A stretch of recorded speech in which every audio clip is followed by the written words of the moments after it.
You're listening to the Options Insider Radio Network. For more quality options programs, visit www.theoptionsinsider.com or search for Options Insider Radio Network in your podcast provider of choice. Listeners can also access all of our programming through our mobile app, available in iTunes and on Google Play. Don't forget to follow along with your favorite programs and submit your own questions for the hosts at twitter.com/options, facebook.com/theoptionsinsider, or via questions at theoptionsinsider.com. It is a dangerous world out there. Volatility is on the rise, and your clients' portfolios are under assault from a growing number of threats. Simple diversification is no longer enough to shield the assets under your protection. Registered investment advisors, financial planners, and asset managers need a new weapon in their war on risk. Welcome to the Advisor's Option, the program designed to arm busy advisors with the information necessary to properly manage risk in this volatile environment. From options education, trading strategies and tips, to industry news and interviews, you'll find it all on the Advisor's Option. The Advisor's Option is brought to you by the Options Industry Council. The OIC was created to educate investors and their financial advisors about the benefits and risks of exchange-traded equity options. For more information on how the OIC can help you implement options in your practice, please visit optionseducation.org. The Advisor's Option is also brought to you by Swan Global Investments. Since 1997, Swan has been the leader in hedged equity and option income strategies with GIPS verified results. Swan provides unique and valuable solutions to the inherent weaknesses of asset allocation, offering defined risk strategies that allow upside participation while also protecting advisors and investors against market risk. For more information about our advisor program for separately managed accounts, Swan Defined Risk Mutual Funds, or our proprietary option overlay strategies, please contact Randy Swan at swanglobalinvestments.com. Think outside the style box. Think Swan when deciding on risk management solutions to market risk. The Advisor's Option is also brought to you by Option Research and Technology Services.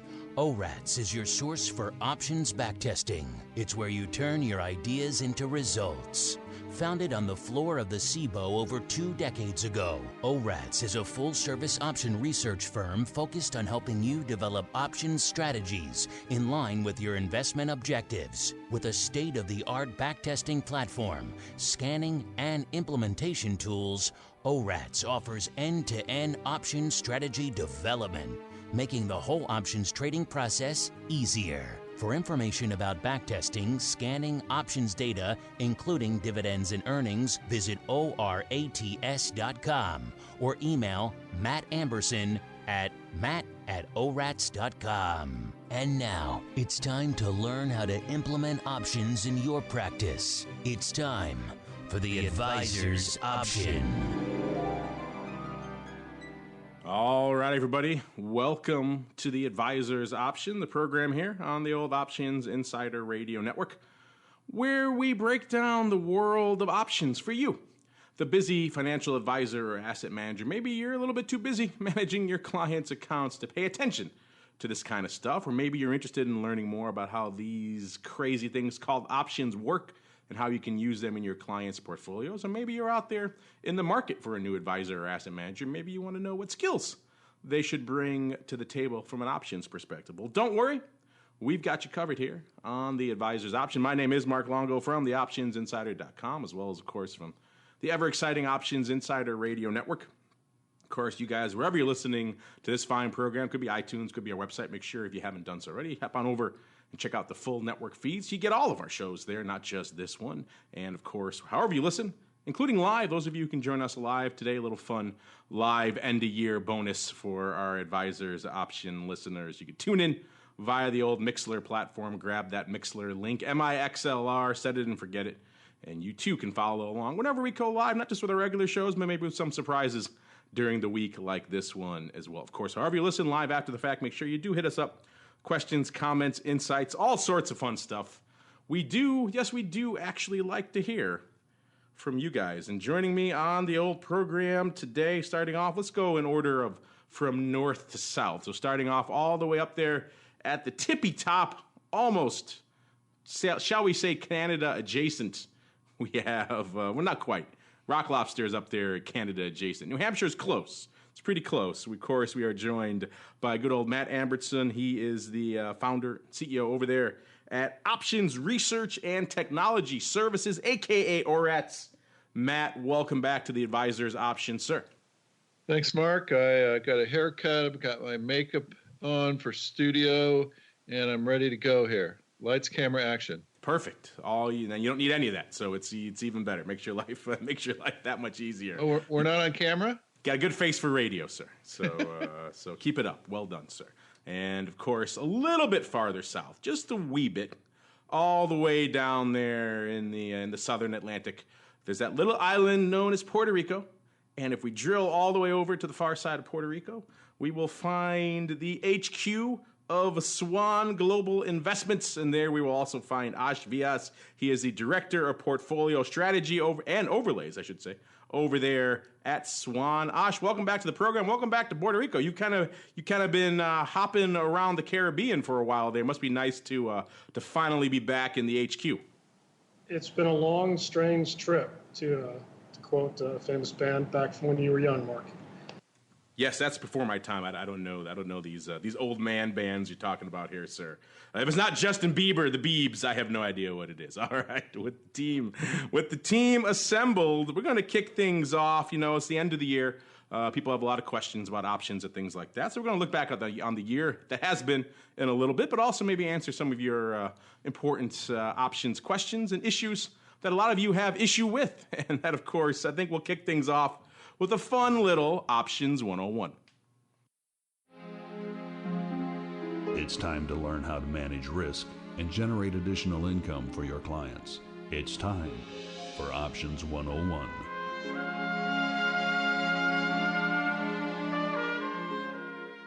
All right, everybody, welcome to Options 101. Like the name implies, this is indeed the portion of the show where we break down a nice basic options concept, element, fundamental concept that you probably want to wrap your head around if you're going to be trading these things. And we're keeping it pretty basic today, but also very important. End of year kind of puts us in kind of an end times frame of mind. No, not those kind of end times, not zombie apocalypse end times. Dial it back a little bit. Let's talk expiration time instead, because that is, of course, when the options, the products that are so near and dear to us, when they end.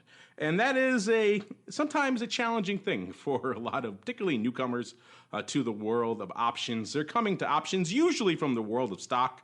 And we all know when a stock trade turns against you, it goes from being a short-term speculative investment to a long-term hold. But the important thing there is that it doesn't vanish from your portfolio. You can keep it as long as you want till you choose to liquidate it. So that's kind of the mindset that a lot of people are coming to options with. And now all of a sudden they get to options and they have all these other concepts that we talked about before many times on the show, the Greeks, delta, gamma, theta, and vega, other things. And then they have this component of time, which really was, of course it's a factor in a stock world. You want your trades to play out in a certain amount of time. But if it doesn't happen, it's not the end of the world. In the options world, you have a set time frame. And if your strategy, if your plan doesn't take action, bear fruit in that set amount of time, guess what? You have to roll or do it all again. And because those options are going away. So that's the challenge for a lot of people. Maybe we'll start with you, Matt, because you've been around the space for a while. You've seen options from a variety of different perspectives. You also have a lot of clients coming to you over there at ORATS now asking you to test and do a lot of different things. And also, quite frankly, because you're doing a lot of back testing, you have a lot of wherewithal with dealing with expiration, because that's a huge pain when you're back testing. So maybe walk our listeners through kind of a basic overview of what we mean by by the expiration of these options, why that actually happens. And then also, maybe from your perspective, when you're seeing new clients come into the space and when you're setting up, let's say, a new back test or a new strategy test for them, how much of a stumbling block really is the expiration date to them? Is that really something that's that's keeping them from adopting the products? Yeah, well, Options expiration and the days to expiration is a very important input to our back testing. And you're correct. As you get close to expiration, what we're usually simulating is a roll to the next same amount of days to expiration. So if you have a 30-day option on expiration, you'd roll out to another 30-day option. And it does present some issues if you have options expiring and actually let them go to expiration.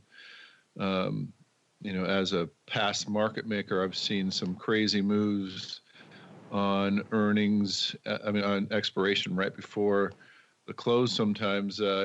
Very small out of the money options might become big options very, very quickly.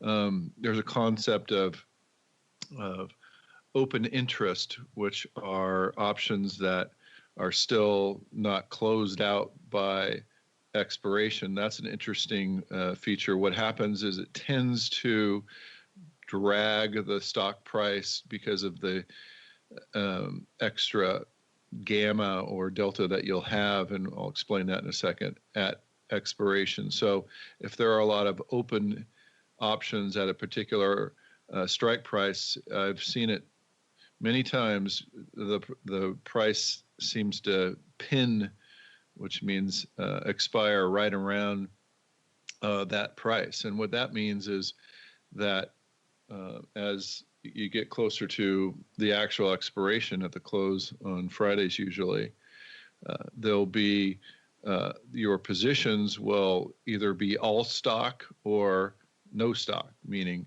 if it's in the money, even a small amount, you have a big position, whereas if it just goes down a few pennies, you'll have no position. And so that tends to have people offering large blocks of stock right around that price.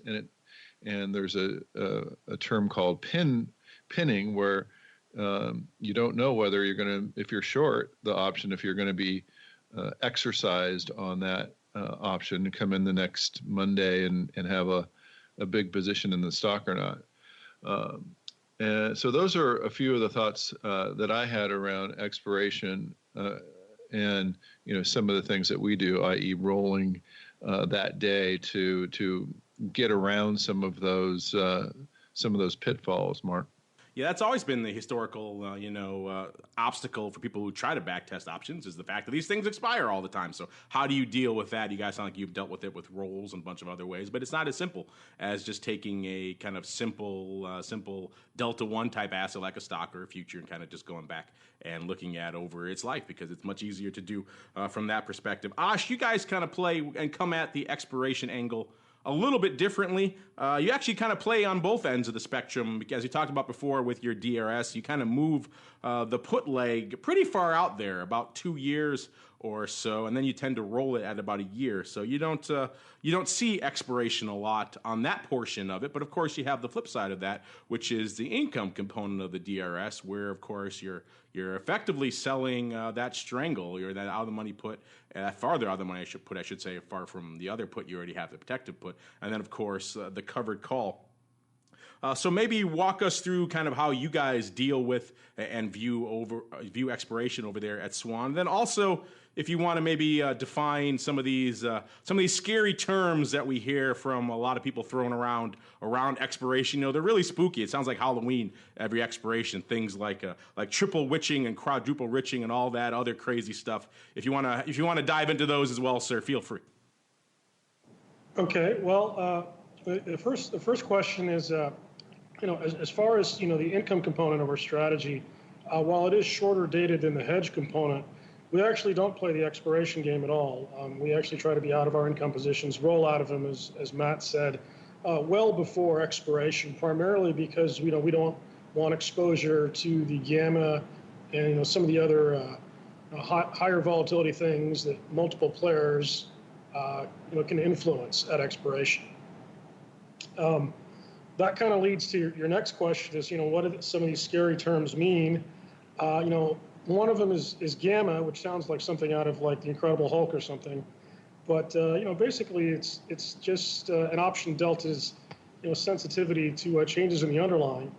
And that gets to be massive, especially for at-the-money options, as you approach expiration day, especially in the last couple of hours. So as Matt said earlier, that means your position could change quite dynamically. It could go from nothing to effectively a very long or short stock position very quickly. So you have to be very focused on that.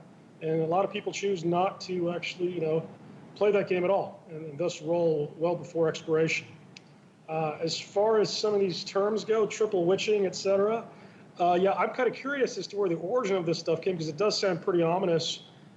Triple witching's, fairly similar. It's basically quarterly expirations where you have index futures, index options, and single stock options expiring on, say, the third Friday of, say, March, June, et cetera.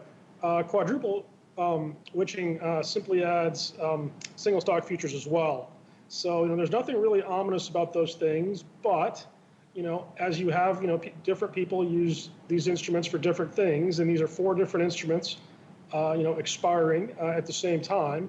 So you have a confluence of players all pulling different directions, some pulling the same direction, which can lead to a lot of volatility at these expirations. So that is something to be aware of in these witching situations. Yeah, like all good options terms, their origins are lost in the mists of history. Things like jelly rolls and iron butterflies and all these ridiculous terms that we throw around that we're just used to.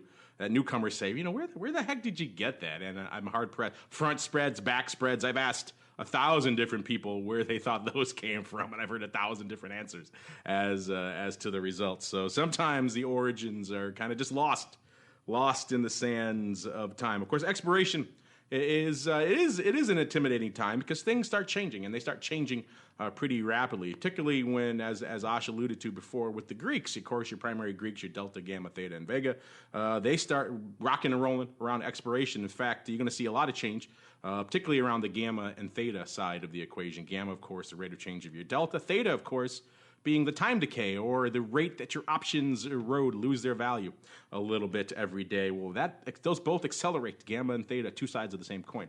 They accelerate dramatically in the final weeks of an options life. In fact, I don't know about you, Matt, but when I was down in the SIBO, most guys I knew, they'd throw away their sheets or turn off their handhelds around expiration week and the last couple of days of the week because it was just so difficult to accurately model things like Gamma and Theta. You just get these exponential numbers being shot out at you, and it was meaningless. So rather than have it confuse you, you would just turn it off. These times can be very, very confusing for a lot of people in terms of how these Greeks interact and change. But moral story, particularly Gamma and Theta, going to get very, very meaty very quickly. So it's another reason why some people like to play in the weeklies for that reason, because the Theta accelerates. So therefore, if you're writing options, you are collecting income at a very rapid rate. The flip side of that, of course, is the Gamma also accelerates. So your Delta is going to be changing like crazy. So that's something a lot of people maybe don't like to deal with. And if you don't like dealing with this, as Asha alluded to what they do over there at Swan, what we used to do on the floor, what a lot of sane and sensible people do is rather than deal with this madness, they close out their position before expiration. They don't actually ride their position through the expiration process, because that is, quite frankly, a crapshoot, and you don't really know what's going to happen as a result. So why leave yourself with risk going through that? So if you have clients out there and portfolios and positions that perhaps are approaching expiration, it might make sense to close it out. Now, some of you might say, well, wait a minute, it's a covered call. It's only trading for a penny now. Why do I want to go close that out? And there makes some sense to that. As long as you're prepared for maybe in the final hours after on expiration day, if suddenly the stock rallies, your stock might get called away. As long as you understand those risks and are comfortable with them, then it's interesting. Now, I mentioned also the last week of an options life. We've seen expiration, the notion of expiration, change very dramatically in the past few years as well. It used to be when, I'm sure when Matt and I first were on the floor of the SIBO, expiration was a monthly event, and it was a grand event, and it was a big deal because it was only once a month. Expiration Friday, that third Friday of every month. You had Thursday, of course, for the indices and stuff, but effectively Friday was the big day. And, of course, now in the modern era with the advent of weeklies and short duration contracts, that's changed. We have expiration pretty much every Friday, and now we've added other days of the week to that mix. So some products like the S&Ps will expire on a Monday and also on a Wednesday. So now you effectively have a Monday, Wednesday, Friday expiration cycle. It probably is only a matter of time before we have the Tuesday and Thursday, and then we effectively have daily expirations going off in a lot of the major products out there. So a lot has changed. Matt, I know for you, it's probably been interesting to watch the evolution of this and also to model this in a lot of your back tests. From your perspective, has the concept, the notion of this big event that is Expiration Friday, has that kind of gone away now that we have, pretty much mini Expiration Fridays all week long? And has that impacted what you guys do over there at ORATS as a result? Yeah, good question. As you say, back in the day when we were on the floor, expirations were a huge event because all of the activity would occur mostly in that front month. And so that last day, you didn't want to miss it. But now investors can use different expirations, weeklies, monthlies, et cetera. As far as how it affects our back testing, we do offer the ability to only trade standard expirations or only trade weeklies or trade both. And so we still see a lack of liquidity in the weeklies versus the standard expirations. And so our assumptions reflect that. And, one of the things that we do with our back testing is clean the options quotes. And so, for example, if we have a very wide market in a weekly and a good market in a standard expiration, we can make some assumptions as to what the price, should be if it's extremely wide, given, calendar spread, minimum values, and like you say, the pricing of jelly rolls and that. So those are some of the things that we do, Mark, to adjust for those liquid and illiquid expirations that we see. And you mentioned earlier some of the other impacts of expiration. You, of course, mentioned pinning and the notion of pin risk, always a very scary thing. People used to throw it out at you all the time when you were on the floor. You're going to pin, you're going to pin. This also kind of feeds in, and maybe Ash, you have some thoughts on this as well. There seems like this almost this cult of misconception and myth and all sorts of other things has sprung up around the power of options on expiration. You see people, attributing all of these market-moving capabilities to options on expiration day. Why did that stock jump 5%? Oh, but the options pulled it there because it's a high OI strike. Or the max pain theory that the stocks are going to move to where the options owners have the maximum amount of pain. So usually it's a high OI strike, so they can erode. So there's a lot of interesting stuff floating around out there. A lot of interesting theories are bandied about every expiration. Some have more credence than others. Ash, are you a buyer into any of these types of, grand expiration power of options theories like Max Payne, or are you more on the debunking side?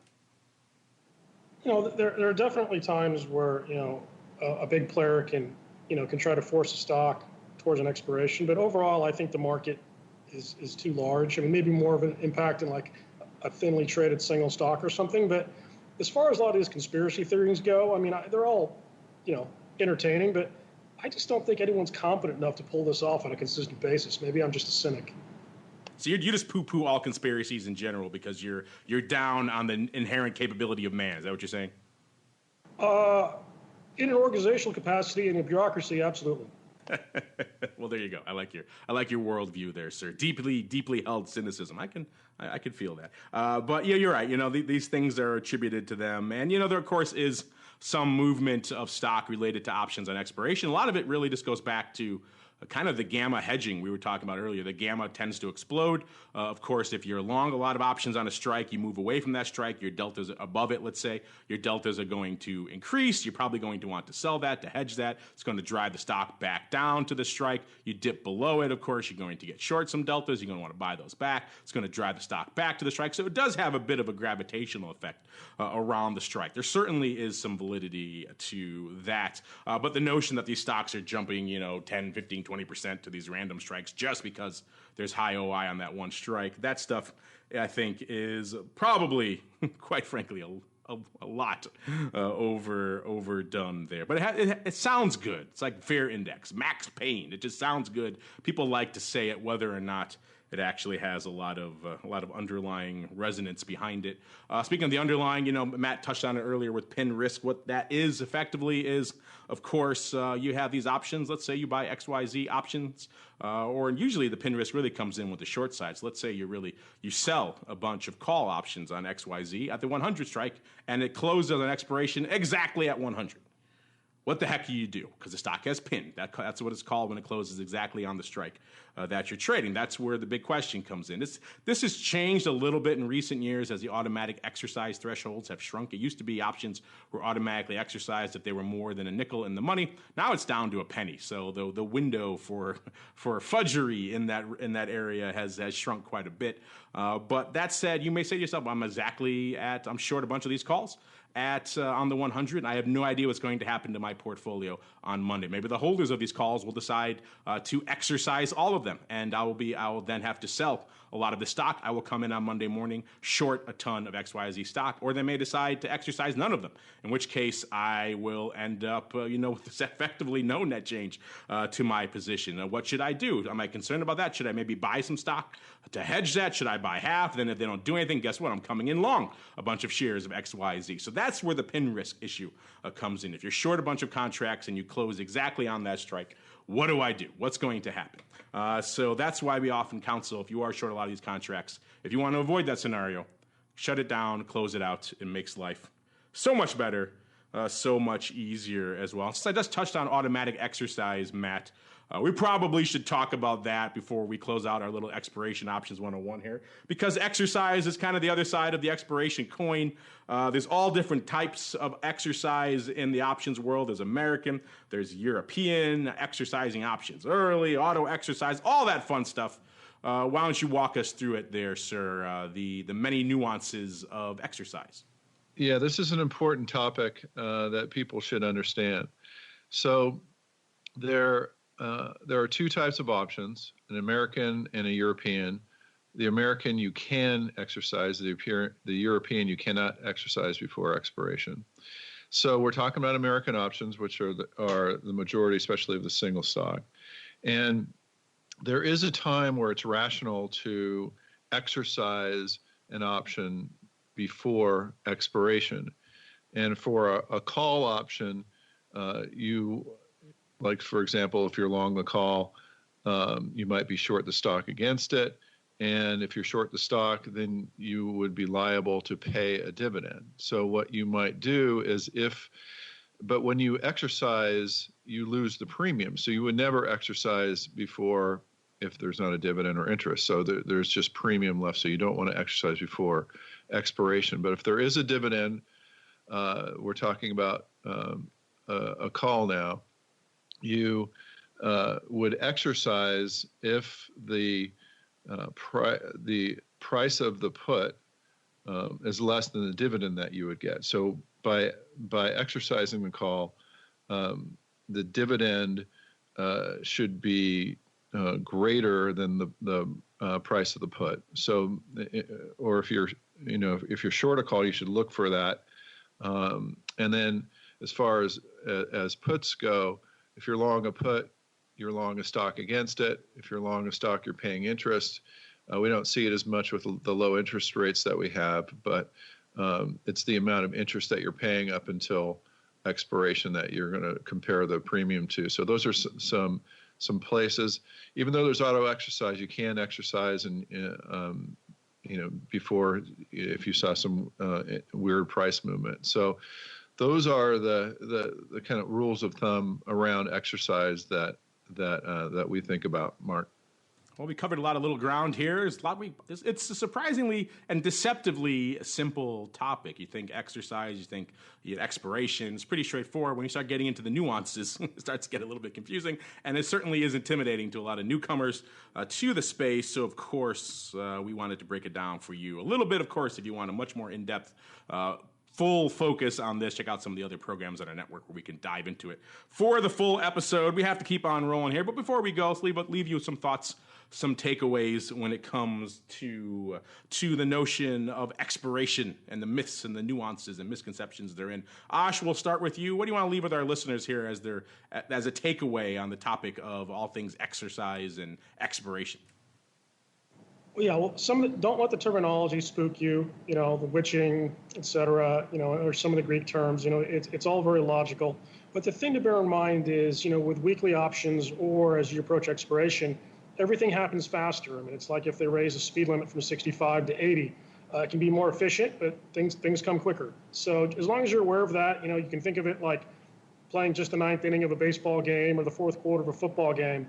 Where errors are magnified and there's not as much time to adjust. As long as you're cognizant of that, there's nothing to fear with expiration. But, as Matt and Mark, have alluded to, there are a lot of variables that you can't control with expiration, things like pin risk, et cetera. And so a lot of folks just opt not to deal with that additional volatility if they don't have to. Matt, same question for you. Any last thoughts or takeaways here on this topic before we keep on rolling?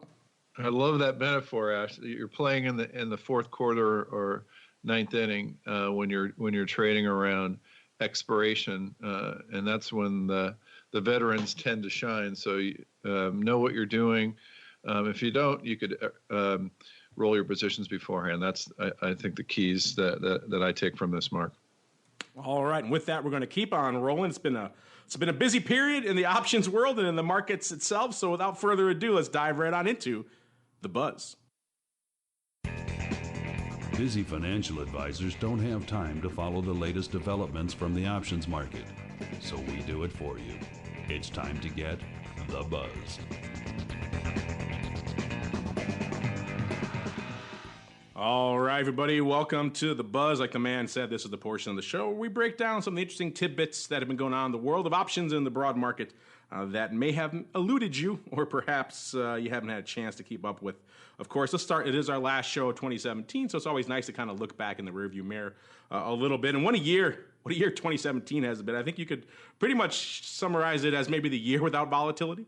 If anyone had suggested that coming into 2017, I think I would have laughed them off the network, and rightfully so. And sure enough, a year later, how right, how prescient they would have been. We've seen S&P posting 61 new record highs since January, the third most since 1952, also up more than 20% year to date. And that number might even be a little bit old. I think it's a week or two old, so they may have even added a few more since then. But also at the same time, all this rally-ho mode, and yet volatility kind of nowhere to be seen. You can measure it a bunch of different ways. FT did a nice breakdown, I think a few weeks ago, where they're looking at the daily move, daily change in the S&P is only 0.31%.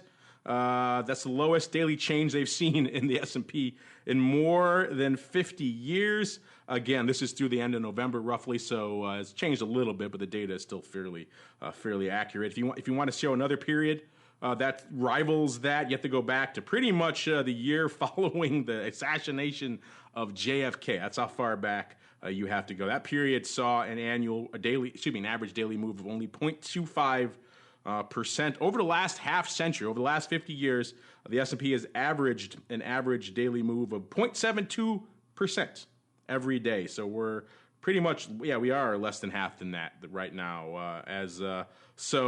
However you measure your volatility, by the VIX, by your daily move, by realized volatility, either way, it's been just a anemic year. Also worthy of note for all you advisors out there, you like your Sharpe and your Shortino ratios. Your Sharpe ratio, of course, your annual returns are a big focus of the Sharpe ratio. It's been a good year from a return perspective. So you have kind of almost a perfect storm for Sharpe ratio. You have great returns in the broad market, and you have volatility that is anemic at best. So we're pretty much in the 0.3 percentile when it comes to Sharpe ratio for the year. This is also from the FT article. A couple of times in the 50s and in the 90s, you saw a little bit higher Sharpe ratios. But pretty much right now, this year, better than 99.7% of all other times in modern market history. So just a lot. What a year it has been. You can look at charts and graphs and show us where the VIX is now and anemic, but it's just, it's still, even a year later, it's still kind of hard to wrap the head around exactly where we find ourselves here at the tail end of 2017. Maybe Ash, we'll start with you. You looking back at the year, you obviously like to do a lot of research on these topics, volatility research near and dear to your heart. You also like your dubious correlations. What resonates as you see these kinds of numbers and look at kind of just what's been going on in this year, pretty much without VIX? Yeah, one of the interesting things, it has been an exceptionally low volatility period with market highs, but is, the correlation of low volatility across asset classes. It's not just, U.S. equity and index options, it's gold, credit, pretty much global, across the board, you're seeing, this year you saw incredibly low levels of volatility, which is, very high correlation. So interestingly enough, when things are that correlated one way, at the point in time they decide to go the other way, it can get very, very interesting very, very quickly. Yeah, it doesn't take much to really move the needle in the other direction, and I think people are sometimes still waiting for that here a little bit. Matt, same question for you. You probably get a lot of people coming to you with this precise question. Hey, Matt, how does what we're seeing right now, how does this stack up historically? And then also, what the heck should I do with my options as a result to take advantage of this upside move in the market, to this anemic volatility and everything else we're seeing out there? So what are your thoughts on kind of looking back at 2017, the year when the VIX kind of took the year off, and also what you're hearing and seeing from your clients and for this kind of environment? Yeah, it's been quite a year. I have a concept here. As we talked about, one of the things that dampens volatility are when stocks are moving in an uncorrelated manner, meaning one might be up, one might be down. And I think around political shocks, that tends to happen. And I think it's a really interesting observation that it was back in the JFK times when that was obviously a huge political shock. And the aftermath, who knew what was moving and what was going to, what people's outlook was after that. And so when you have uncorrelated stocks, you're going to have lower volatility. I have a little bit of a theory that people's knowledge, news inputs, are becoming less correlated. Back in the days when we had 3 networks, everyone kind of got the same news at the same time and moved everything at the same time. I'm getting the feeling that, globally, it's dampening risk. So I don't know how, I haven't, that's just something that kind of came to me. I haven't really researched that. But if it's true on a micro level within ETF and its components, maybe it's true on a macro level, and then what that would tend to mean is that we're going to go into a period of less volatility in the upcoming years. And I posted this other article where things are actually getting better, notwithstanding the news that you hear all the time, but things are getting better across countries and the world as far as violence and such. So those are all dampening of volatility. So that's, I think, the big thing that I've been thinking about is that we might see less volatility for quite some time. Mark? Yeah, that's certainly, a lot of people thought this was a near-term, short-term phenomenon starting the year, and we saw it pretty much persist for the entirety of the year. In fact, I'm looking at some charts while you were talking here. I'm not sure where these are from, but just interesting graphs of how many days in the year with the VIX under 12, and we're blowing the doors off it, already over 200 this year. To get even close, you got to go back to in the 2007 timeframe with about 140 or so, and then before that back to 1996. It looks like with about 890, and then days in the year with VIX under 10. We're well north of 45, pushing 50 right now. And the highest you see in recent memory, you had 5 or close to it back in 2007, 4, I believe. And then 5, it looks like in 1994, 95 time frame. So we're just off the charts on just about almost every perspective you could think of. Speaking of off the charts, and it comes to volatility, I see a lot of articles going around about volatility these days. A lot of people are writing about it, including our buddy Keeb over there at Reuters, listens to our Vol View show a lot, chimes in with it all the time. He put up a piece recently called "Stealth Hedging Shows Investors Not So Complacent." He's been beating on that volatility feedback loop drum for a while and what that means for people out there. Why is the VIX so low? Is it, like Matt alluded to, maybe are we poised for maybe a big move up in vol as a result of this kind of complacency? And his data, and he's pointing out a lot of interesting data here showing maybe things are not quite as complacent as people say. He was pointing out the put-call ratio of the S&P, often a popular indicator that people like to notice. He also was talking about the open interest out there in VIX options. And I was about to, finish the article and dismiss it. And then I saw this person quoted in there who I know is just widely scorned and mocked throughout the world of volatility research. You may know him, Ash. This guy's name is Ashish Vyas. I'm not sure, but he said a lot of stuff in his article that didn't really ring true with me. So I thought maybe you could set the record straight for us with him. The thing about being a cynic, Mark, is you're always pleasantly surprised, right? Well, there you go. Yes. But no, Saqib reached out for this article, and when we was talking about, are people actually complacent? Are they actually hedging? And his initial focus was, volumes may be down on S&P puts, and I said, that's quite possible if you look at some of those ratios. But one of the things to consider is, trades come in and out of favor, and the VIX, when it works like nothing else, and nothing else works like the VIX. Actually, is probably a better way to put it. But, so at times, another metric in addition to S&P puts is to look at open interest, on shorter dated VIX calls. And you'll notice like some recent periods of market turmoil, like say the summer of 15 versus January of 16, VIX options, definitely worked much better in the former rather than the latter. And part of the period, at least, if you do an autopsy going back, was the open interest in, VIX calls was significantly higher in the earlier part of 2016. And, Matt can probably explain that, more, can articulate it better than I can. But basically what that means is the dealer community is short all this gamma, and it would take a massive move to fight through that wall of, short gamma rebalancing that they're doing for that hedge to actually work as well as it did in periods where they're not short that much gamma. Matt, like Ash alluded to, you probably do have a lot of data on this, and I know this is a topic that's probably near and dear to your heart as well. So what are your thoughts here on this quote-unquote stealth hedging and kind of what we're seeing out there in the actual, options flow and term structure out there versus what we're seeing bandied about in the broad financial media? Yeah, I tend to look at the result, and the result is the skew and how options relate to each other.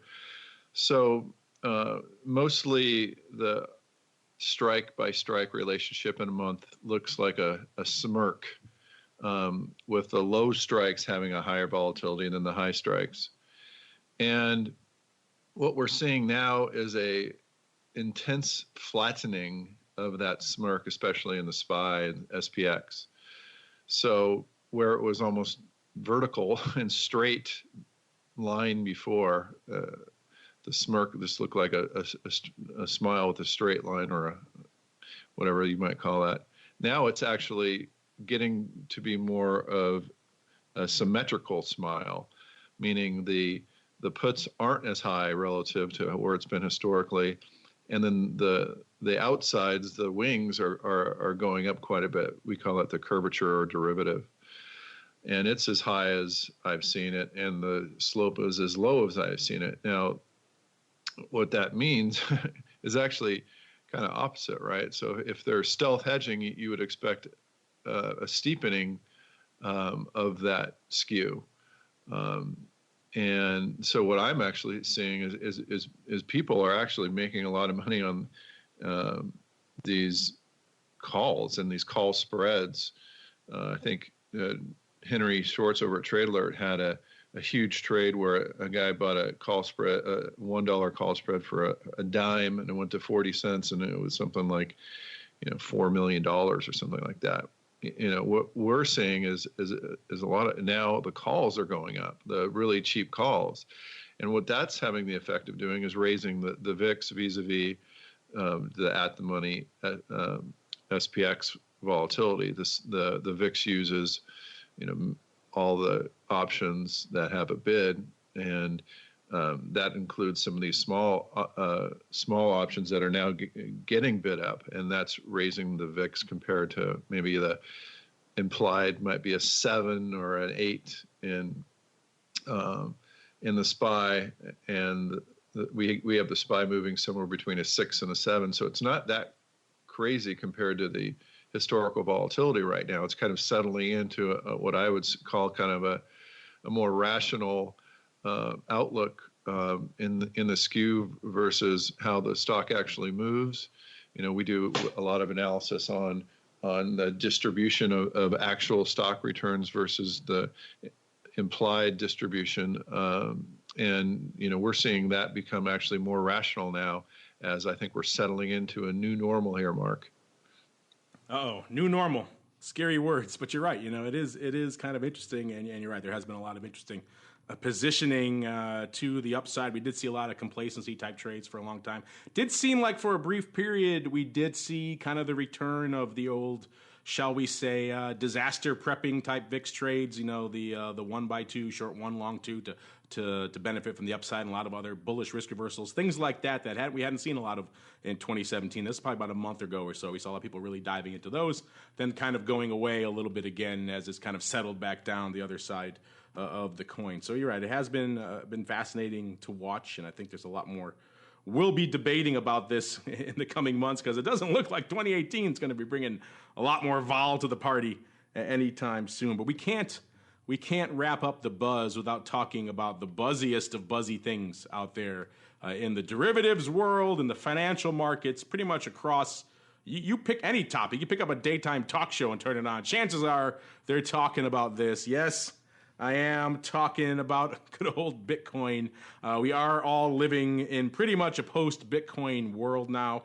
Since our last show, think about that, listeners. Just since our last show a month ago, we've already seen the launch of 2 Bitcoin futures. SIBO launched theirs on the 10th with they believe they have a one coin contract, and then CME followed up a week later with a 5 coin contract. So for all of you out there who have been saying, I want to get into this crypto thing, but I need a nice listed standardized derivative contract on an exchange I've actually heard of, well, now you got 2 to pick from. And then if that wasn't enough, we have ICE jumping into the fray, I believe yesterday, with the notion that they're going to turn around and list an ETF on those 2 futures. So I'm sure SIBO and CME were very pleased to hear that news as a result. So there's a lot of back and forth, a lot of heat in this space. And the one question everybody is asking us, so I'm going to turn around and ask you guys this, which is pretty much when the heck are we going to see options on these things? We have a lot of different things. We actually asked our audience. We said, hey, when do you guys think we're going to actually see options? Let's assume they come next year. When do you think we're going to see them? Q1, Q2, Q3, or Q4? Pretty straightforward question. I'll let you guys weigh in on it. Maybe Ash, we'll start with you. When do you feel we're going to start seeing crypto options? And then also, if you have any thoughts over there, what are the thoughts? What are Swan's thoughts on this kind of crazy crypto bubble we find ourselves in these days? Is it the new tulip mania of 2017, or do you think maybe there's some legitimate economic interest and activity going on there? Well, I think historically options tend to get listed about 6 months after the future or stock starts trading. I think that's probably a reasonable estimate. I think the game will get really interesting when you do have options on Bitcoin. As far as Swan's thoughts on Bitcoin, I'm probably not qualified to present that. We don't really deal with that in our hedged equity strategy or in any of our overlays. Personally, I have a few views. Myself having traded for a while and talking to folks in the marketplace. One of the more interesting things I've heard is a friend compared Bitcoin to a disruptive religion, kind of like you had certain religions in say, the Roman Empire that changed things. And if you look at some of the myths or legends of Bitcoin, and maybe that's too strong of terminology, but you have this mythical founder, with a Zen-like name, who thought of every possible contingency that could happen over the life of a currency. You have to believe in its value. It's a liquid, and there's a lot of faith involved in this thing. So that was one thing that I always thought was interesting. And one of the other things that's actually more tangible is the role of liquidity. In that, obviously, you hear of people having spectacular returns with Bitcoin, and that may well be the case. But it's not really a return until you can monetize it. So let's say you make $5 million in Bitcoin in your portfolio, but the respective exchange only lets you convert $50,000 a month back into dollars. Well, if it takes you years to do that, have you really made that much money? I guess, once again, my cynic tendencies are showing. And finally, I guess, the other thing is, an allocator that we talked to in the hedge fund space said, look, if you invest in a hedge fund, you have business and investment risk. But in most other hedge funds, at least you have checks and balances in place. You have a custodian, accountants, vendors, et cetera, to show that the organization has checks and balances. Whereas, with a Bitcoin, if you have that password, there's nothing that keeps that manager from, if he was unscrupulous, taking your money and running off to Brazil. So, I think this is an exciting thing. I think it's an exciting product.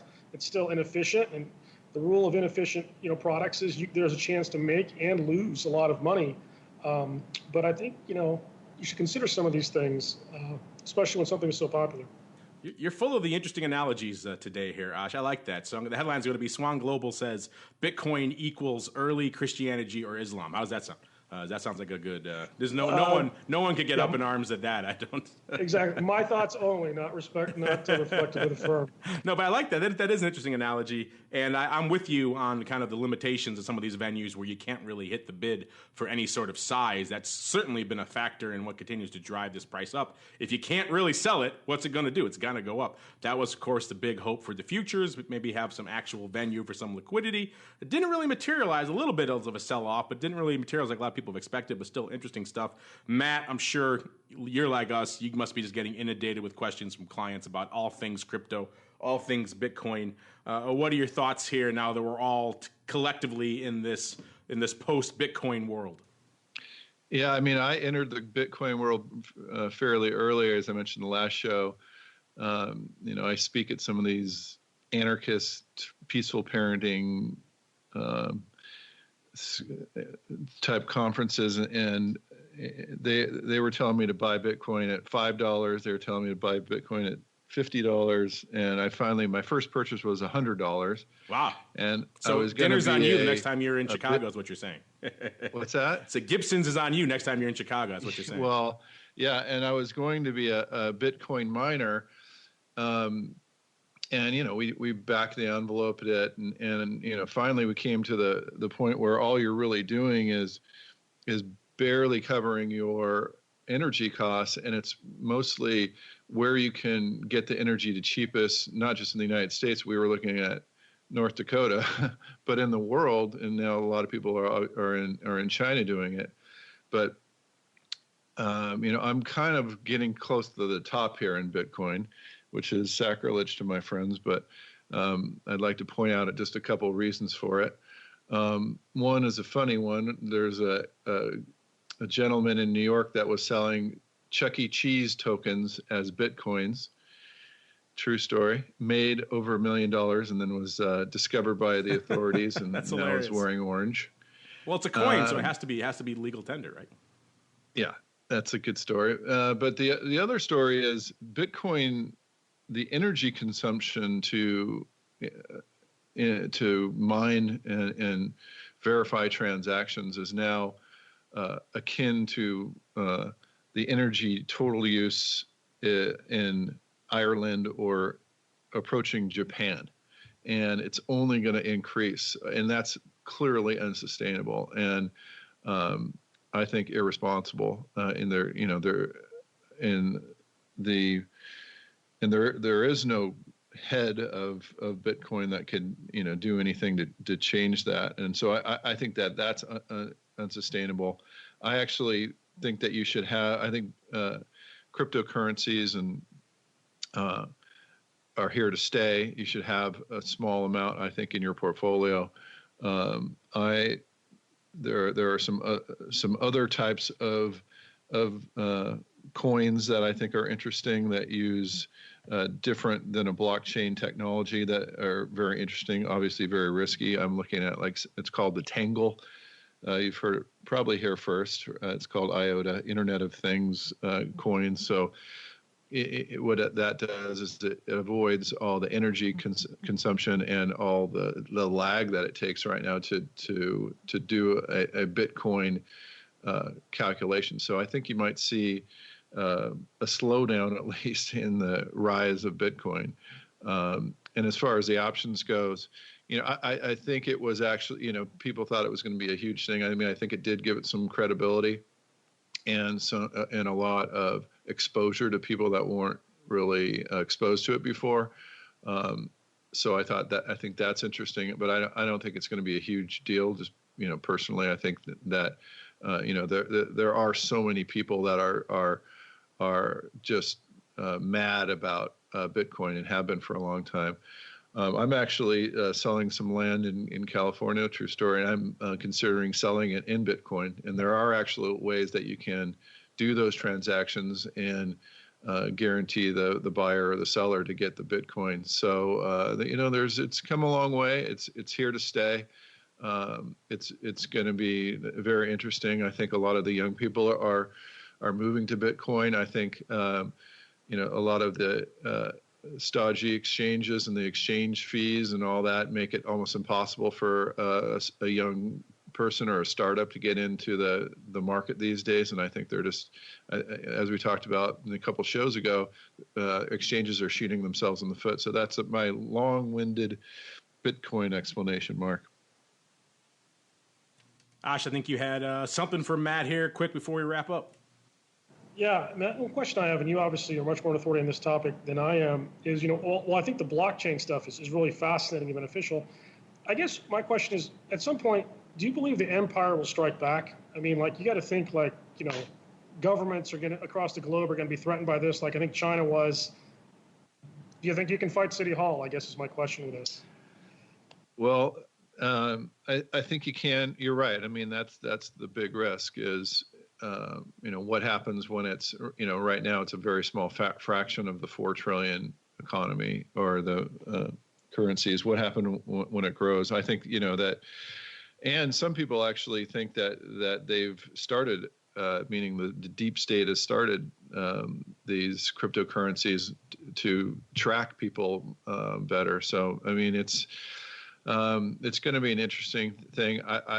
I do think that eventually the sovereignty of the individual will win out, and I think a lot of people, it's a big middle finger to the big banks and the Federal Reserves out there. The young people see it, and they're not gonna buy into a system that they don't trust. And so I think that's a lot of what's driving these cryptocurrencies. So I think it's going to be a battle. We live in interesting times, Ash. That's the old Chinese curse, isn't it? May you live in interesting times. Well, speaking of interesting times, we're out of interesting times, unfortunately, on this show. What a journey it has been on this episode of The Advisor's Option. This hour just flew by. We started off talking about all the nuances, myths, and misconceptions around even a simple topic like expiration. So if you're one of those people who's been intimidated by that or had some questions, check it out. If you have more questions, of course, feel free to hit us up. We didn't get a chance to get to many of your questions, unfortunately, or any of your questions on the show today because we were busy talking about the year that wasn't when it came to all things volatility and some of the interesting nuances that you can look at therein. And it doesn't seem like volatility is exploding back anytime soon, but who knows?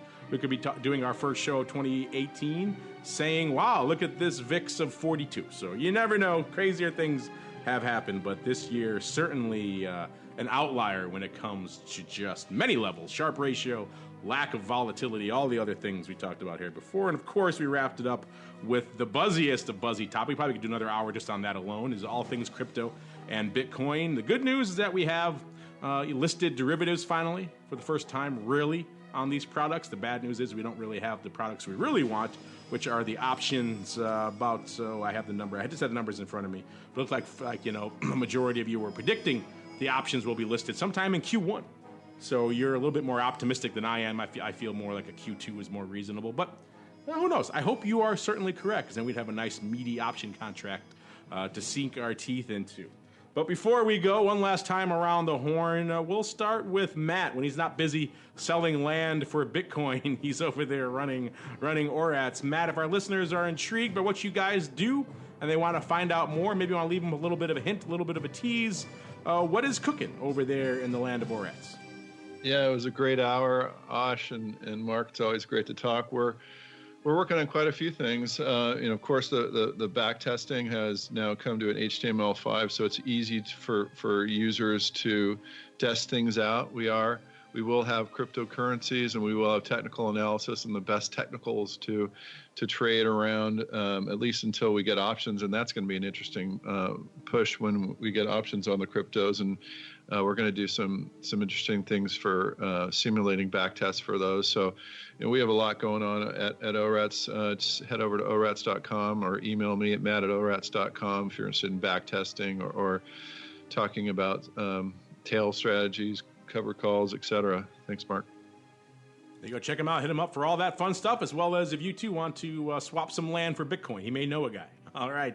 And last but not least, Ash, good to hear you guys are back in the old HQ over there in Puerto Rico. So I'm sure a lot of our listeners are curious if you guys are indeed resuming your 10th box stuff. If so, where can they go for that? And also, what else is coming down the pike from you guys over there at Swan? Yes, we're excited to be back in Puerto Rico. And I think that's a testament to the resilience of the Puerto Rican people. Yes, our 10th boxes will kick off again next year. Information, can be found on our website. And also, we're going to have a few regional RIA summits in conjunction with the SIBO. So that could be potentially very interesting for some of those advisors out there as well. Is that part of the 10th box program, or is that a separate program, Ash? No, that is a separate program. Interesting. Well, we'll have to learn. When you have more details on that, maybe by next episode, you have to let us know. And we'll be looking forward to checking those out. And hopefully you'll look forward to checking us out again next month. And on behalf of Matt and Ash, and even Chris, who couldn't make it today, and indeed myself, I want to thank all of you for downloading, streaming, subscribing. And of course, those of you tuned in live, we love you guys too. And we'll see you in 2018 for more of the Advisor's Option.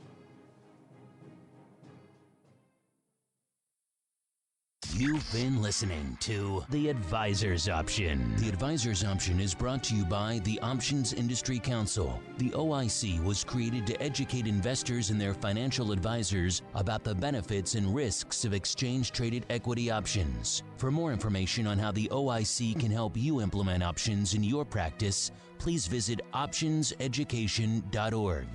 The Advisor's Option is also brought to you by Swan Global Investments. Since 1997, Swan has been the leader in hedged equity and option income strategies with GIPS verified results. Swan provides unique and valuable solutions to the inherent weaknesses of asset allocation, offering defined risk strategies that allow upside participation while also protecting advisors and investors against market risk. For more information about our advisor program for separately managed accounts, Swan Defined Risk Mutual Funds, or our proprietary option overlay strategies, please contact Randy Swan at swanglobalinvestments.com. Think outside the style box.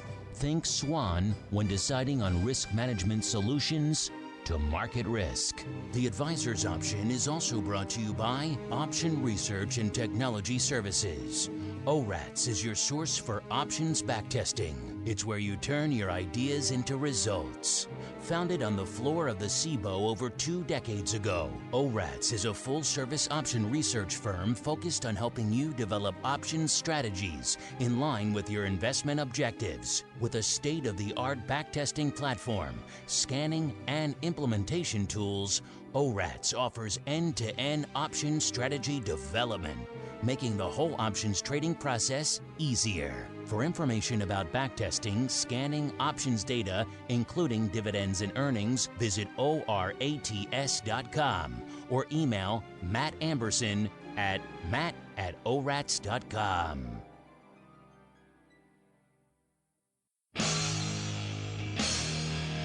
The preceding program was a production of the Options Insider Radio Network. For more quality options programs, visit www.theoptionsinsider.com or search for Options Insider Radio Network in your podcast provider of choice. Listeners can also access all of our programming through our mobile app, available in iTunes and on Google Play. Don't forget to follow along with your favorite programs and submit your own questions for the hosts at twitter.com/options, facebook.com/theoptionsinsider, or via questions@theoptionsinsider.com.